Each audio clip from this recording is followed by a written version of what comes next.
Paz do Senhor, meus irmãos. Vamos iniciar, então, a lição número 2 do último trimestre de 2022.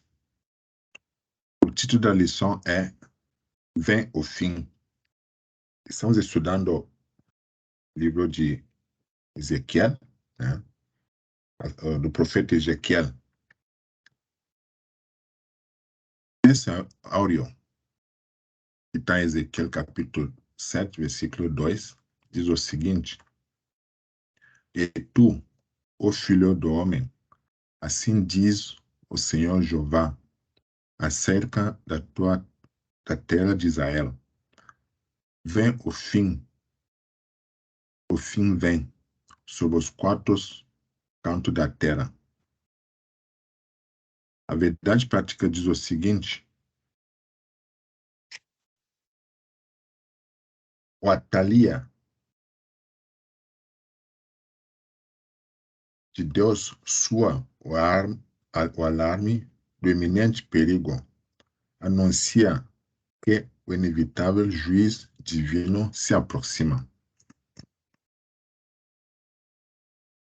A leitura bíblica em classe está em Ezequiel, capítulo 7, versículo 1 a 10, diz o seguinte: Depois veio a palavra do Senhor a mim, dizendo: E tu, ó filho do homem, assim diz o Senhor Jeová, acerca da terra de Israel: Vem o fim vem sobre os quatro cantos da terra. Agora vem o fim sobre ti, porque enviarei sobre ti a minha ira, e te julgarei conforme os teus caminhos.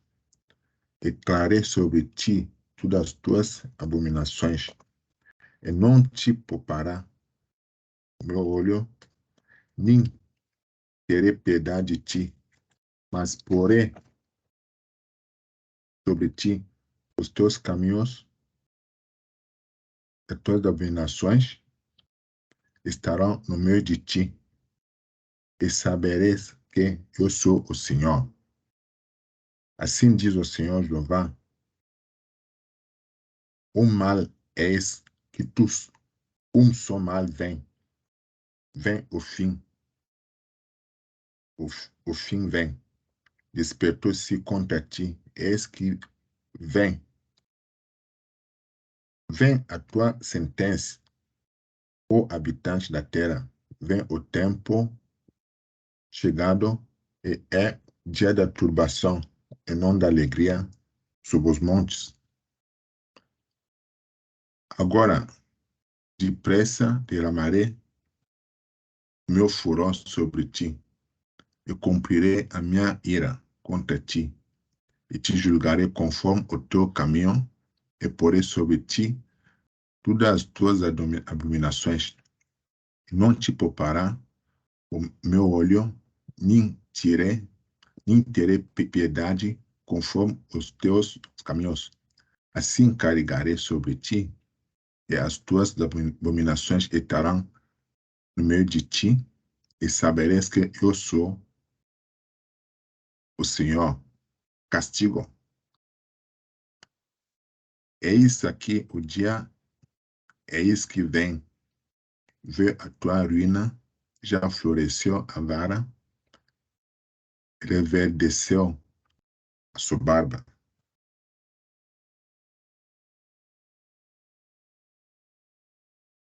A lição é dividida em 3 objetivos. Busca alcançar 3 objetivos. O primeiro objetivo é apresentar, de modo geral, a profecia do capítulo 7 de Ezequiel. O segundo objetivo é enfatizar o sentido, as expressões repetidas sobre o fim e repetição da sentença. O último objetivo é identificar o inimigo que servirá como instrumento do juiz divino. Nossa revista também está vindo com algumas motivações destacadas pelo comentarista da lição. Então, se baseia nos acontecimentos atuais e com certeza chamam a atenção do Senhor. Então, a mídia, de modo geral, nos revela uma série de fatos que mostram uma impiedade generalizada e guerra e promulgação de leis contra a palavra de Deus, corrupção política, prática da violência contra as pessoas indefesas, expansão de poderes paralelos que escravizam pessoas de baixa renda nas comunidades periféricas das cidades, generalização da cultura da pornografia, naturalização do aborto, assim por diante, vários fatos sendo considerados pelo ser humano como sendo normais, né? Totalmente contra o que diz a palavra de Deus. A Bíblia mostra que Deus, poderoso, não está alheio à cultura do pecado do ser humano. Ele não dorme. Vamos fazer oração antes de iniciar essa lição. Senhor, nosso Pai, te agradecemos por mais esse momento que tu permite que possamos estudar a tua palavra. Senhor, te peço de abrir nossos corações para que nós possamos aprender e crescer na tua casa, fazer crescer a nossa fé, Senhor, a partir da palavra que vamos estudar daqui a pouco. Permite que ela permaneça em nossas vidas e que ela serve, Senhor, de orientação para nós, que o Espírito Santo faz ela agir em nós. Seja louvado em nome de Jesus. Amém. A primeira parte fala, então, sobre a própria profecia. Ela faz uma introdução à profecia.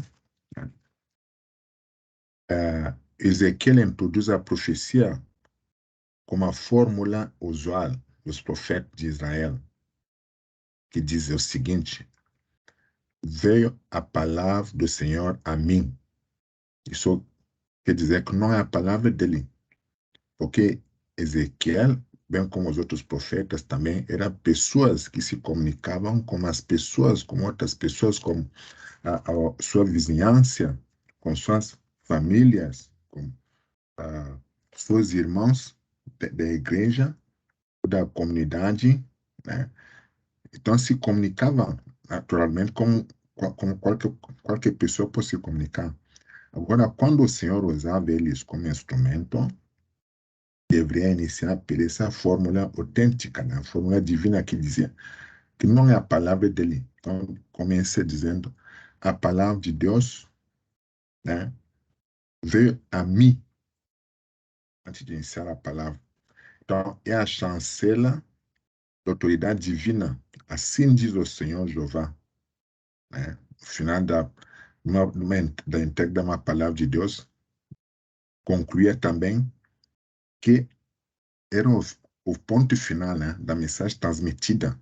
Então, inicia a ver a palavra do Senhor a mim e depois concluía dizendo que assim diz o Senhor. Ou, às vezes, pode iniciar também a dizer, assim diz o Senhor Jeová. É uma marca registrada dos profetas de Javé. Isso mostra que Deus é a fonte da profecia, conforme 2 Pedro capítulo 1, versículo 20, versículo 21 também. Era uma comunicação divina, inconfundível, diferentemente da natureza da atividade profética inicial, que ocorria por meio de visões. Essa fórmula verbal de revelação indicava ser a mensagem recebida de forma externa, direta e audível. Então, todos os profetas de Israel usavam essa forma de dizer que agora é a palavra de Deus que está sendo transmitida. E se transmitir essas palavras sem alterar, sem buscar agradar, do jeito que recebeu do Senhor, transmitir dessa forma, palavra genuína. Segunda parte sobre a profecia é extensão. Extensão. Então, a expressão hebraica Adama, Israel, para a terra de Israel, aparece 17 vezes, de acordo com A avaliação que fez nos comentaristas aparece 17 vezes no livro de Ezequiel e em nenhum outro lugar do Antigo Testamento não aparece. Isso indica a ira divina. Então, somente a profecia entregue para Ezequiel pronunciou 17 vezes. Isso indica a ira divina sobre o povo de Israel naquele instante, no seu próprio território. Mas ninguém deve restringir esse castigo somente a Jerusalém, pois ele tem também um caráter cósmico. Portanto, é extensivo a outros lugares. Então, o Senhor não se endereçava somente a Israel, se endereçava a tudo a terra, a todos os cantos da terra. Isso significa, claro, pelo uso da expressão escatológica, o fim vem sobre os 4 cantos da terra, no versículo 2, que aparece na Bíblia para se referir a toda a terra, de acordo com Isaías, capítulo 11, versículo 12, também Apocalipse 7, versículo 1. A terceira parte sobre a profecia informa quando isso ocorrerá. O agora, no versículo 3, no hebraico, ata, quer dizer agora, no hebraico, que ressalta a iminência do fim. Esse advérbio ele aparece no versículo 8 também, né? Acrescido da palavra depressa. Assim, depressa derramarei o meu furor sobre ti. Essa urgência é também demonstrada pela construção gramatical do verbo hebraico ba, quer dizer vir, que aparece 10 vezes nesse curto trecho da profecia. Enquanto delas, a ação está em andamento, pois o particípio hebraico indica uma ação contínua, ininterrupta. Eis que som mal vem. Eis que vem. Vem a tua sentença. Eis que o dia, eis que vem. Então, quando ocorre isso, é para já. Então, sobre essa introdução é possível perceber que a mensagem está prometendo uma destruição. Uma destruição será feita, uma destruição eminente, ou seja, para já, uma destruição inevitável, ou seja, não dá para cancelar. Não haveria obstáculo para essa destruição também, ou seja, o Senhor já estava determinado, já tinha feito avisos. O templo não seria poupado, nem o templo seria poupado, onde as pessoas podiam buscar abrigo. Será uma destruição universal, de acordo com o que nós vimos sobre o caráter cósmico da destruição. Então, a segunda parte da lição se refere sobre o fim, sentido. Primeiro, sobre o sentido do fim. A palavra fim, do hebraico, ket, fim, quer dizer o fim, quer dizer destruição, quer dizer ruínas, é morte, quer dizer condenação, e quer dizer também julgamento. Quer dizer também julgamento. Em Gênesis capítulo 6, versículo 13, Amós também capítulo 5, versículo 18 a 20, capítulo 8, versículo 2. Ele aparece 5 vezes nos versículos 2, 13 e 6, num discurso poético, cujo objetivo é causar impacto, no leitor original. A literatura poética bíblica se sobressai não somente pela sua beleza, mas também pela facilidade do povo em memorizar sua mensagem. Então, quando se transmite essa mensagem sobre o fim, a mensagem está bem clara. O fim quer dizer uma destruição que tudo se tornará em ruína, que não existirá mais nada, que é uma condenação depois de um julgamento. A expressão é repetida sobre o fim.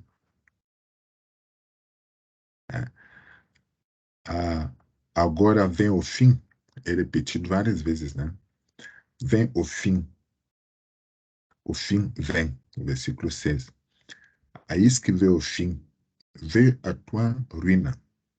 Chama a atenção de qualquer leitor, talvez a intenção de Ezequiel, como a Thalia de Israel, tenha sido causar pânico, né, o destinatário original. Os profetas, durante o século, vinham chamando o povo, né, que era conhecedor da lei de Moisés e do pacto do Sinai, né, ao arrependimento. Agora o povo estava sendo informado de que o juízo divino era real. Então, essa informação já existia por Moisés. O Senhor, como Ele é misericordioso, como Ele é amoroso, continua repetindo, né, pela voz dos profetas, né, que qualquer desobediência, né, seria castigada. Então, além da lei de Moisés, que já apresentava tudo isso, também o Senhor não parava de repetir, né, ao povo de Israel, pela voz dos profetas, né, que esse juízo divino era real.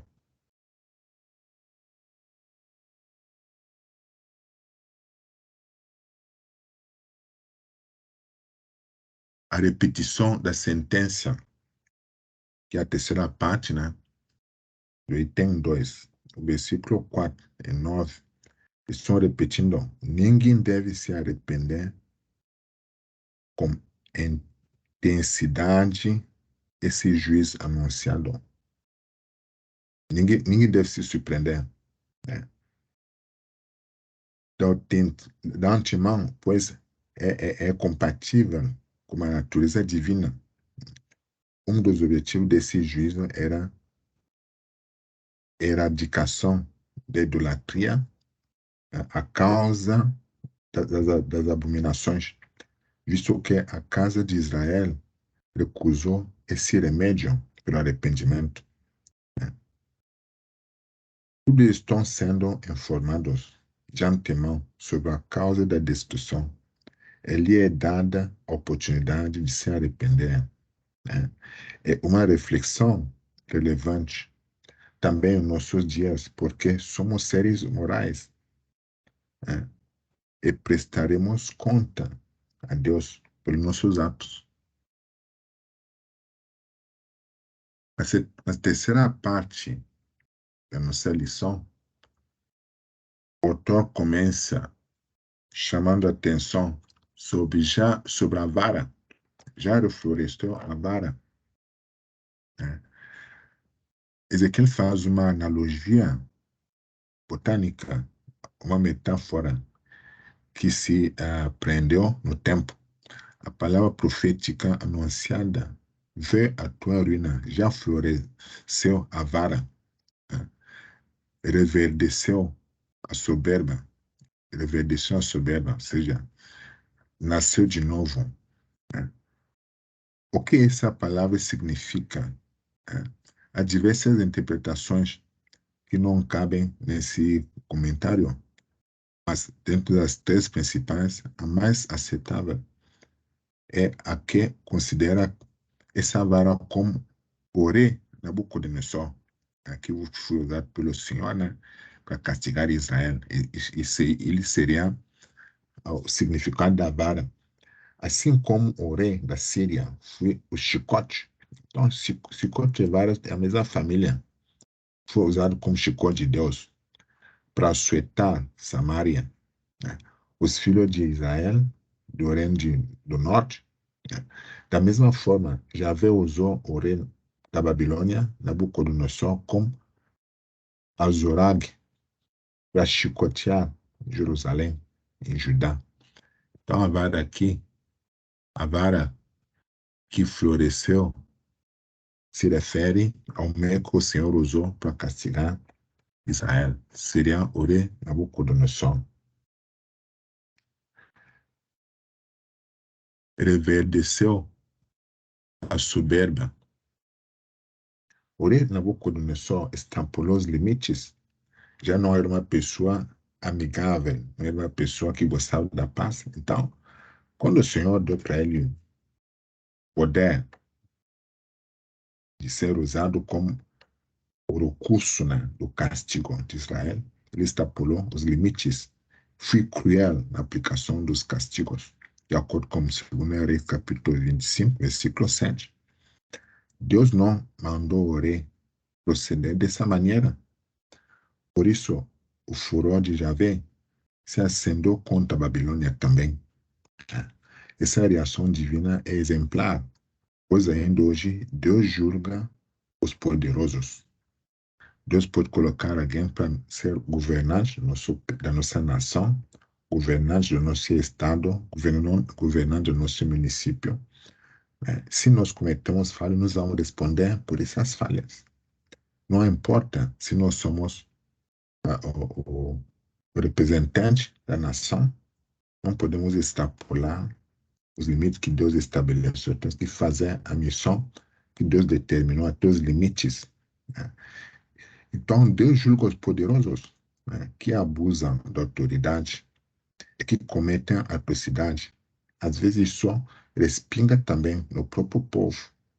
Mas o castigo definitivo é individual, e na eternidade. Então, Nabucodonosor gostou da missão, né? Só que ele extrapolou, porque Deus não deixa dúvida sobre sua determinação. Ele determinou exatamente até onde Nabucodonosor poderia agir, mas ele extrapolou tudo. Extrapolou, e o castigo se expandeu à nação dele, a Babilônia. O rei Nabucodonosor, para entender quem era essa figura, o nome dele é de origem acádica, antiga língua da Mesopotâmia, Nabucodonosor, que significa Nabu protegeu minha herança. A forma que mais se aproxima do original, do hebraico, é Nabu Char, que aparece 30 vezes no Antigo Testamento, sendo 4 vezes no Ezequiel, profeta Ezequiel. A forma alternativa é Nabu Char.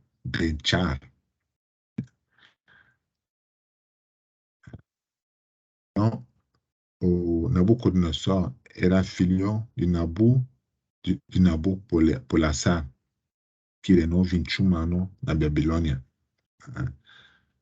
entre 625 e 605 a.C. Nabucodonosor reinou 43 anos, entre 605, depois da morte do pai dele, e 562 a.C.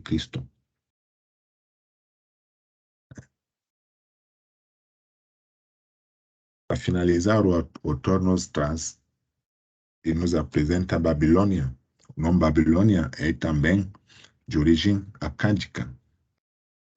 Babili, portão de deuses, de Deus. O Antigo Testamento hebraico usa Babel. O nome do país é o mesmo da sua capital, Caldeus. Caldeus e Babilônio eram, no mesmo princípio, povos distintos, eram povos diferentes. A palavra Kachut significa conquistadores. Era usada para identificar as diversas tribos semitas, que povoavam o norte do Golfo Pérsico. No sul da Babilônia, desde o dia de Abraão, que a gente pode ver a referência em Gênesis capítulo 11, versículo 28, a partir do versículo 28, também no capítulo 15, versículo 7.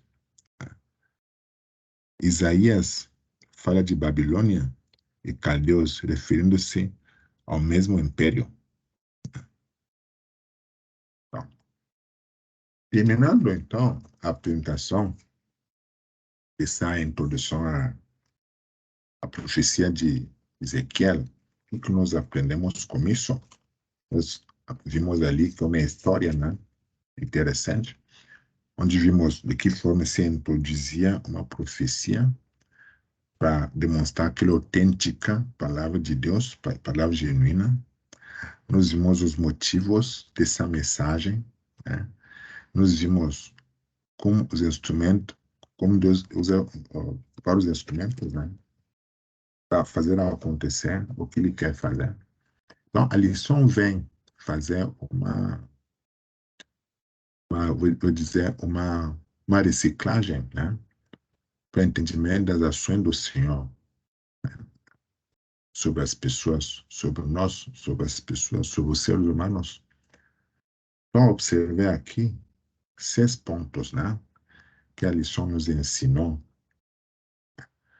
A lição nos ensina que o Senhor usa os meios que Ele quer, os meios que Ele quer, né, para corrigir, para se comunicar com o homem. Então, o Senhor usou ali o profeta Ezequiel.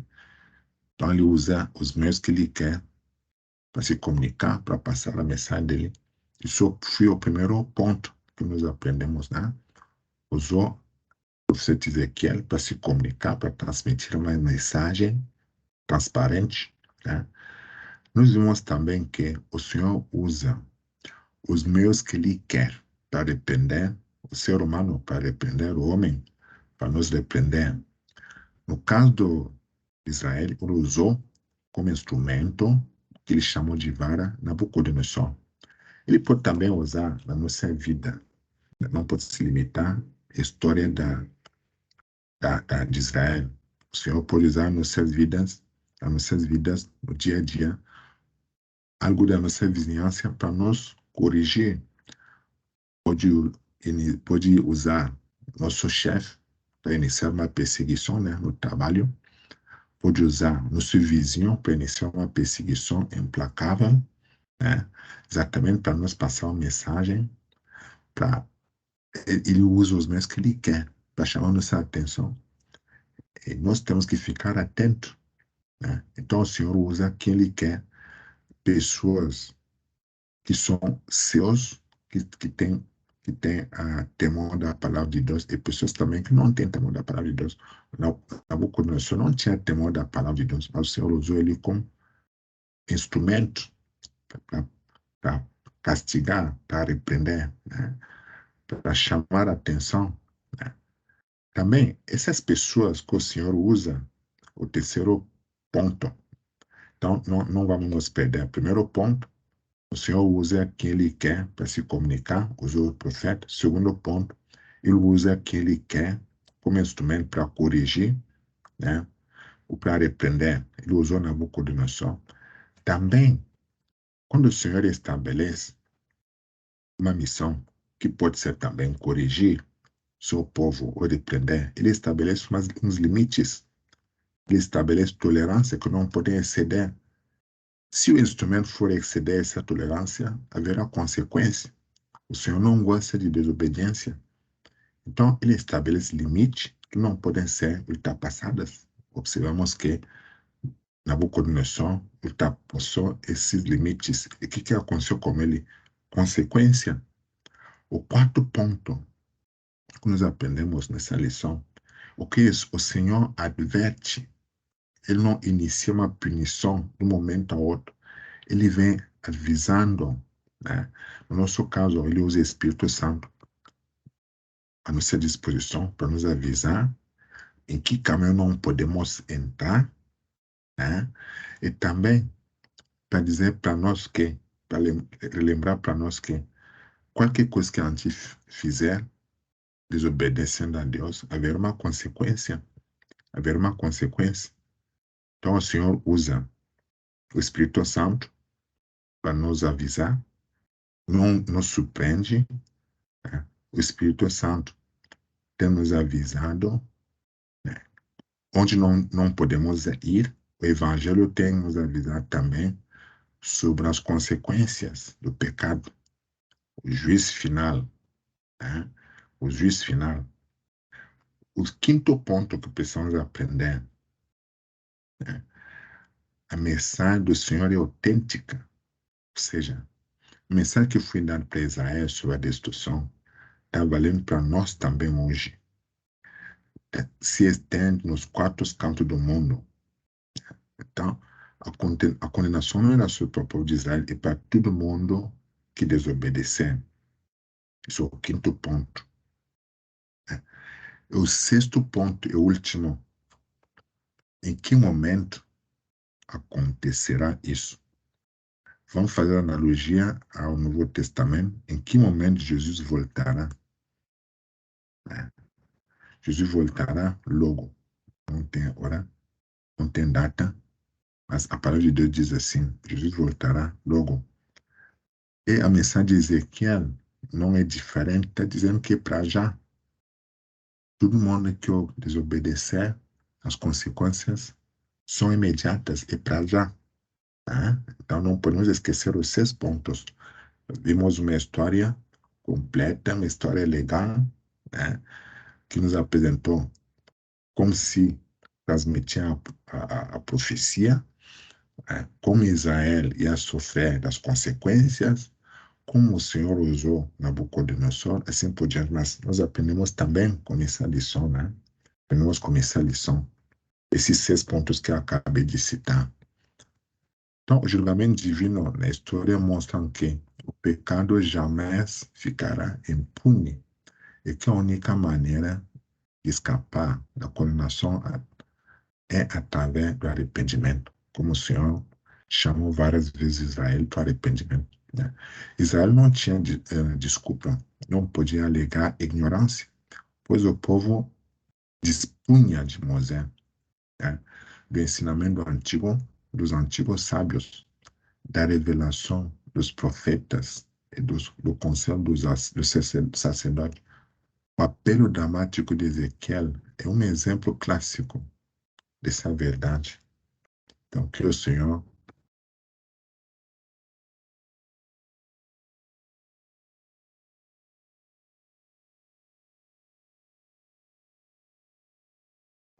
nos abençoe e que permite que essa lição possa ter efeito nas nossas vidas. Tivemos um pequeno problema de conexão aqui, né?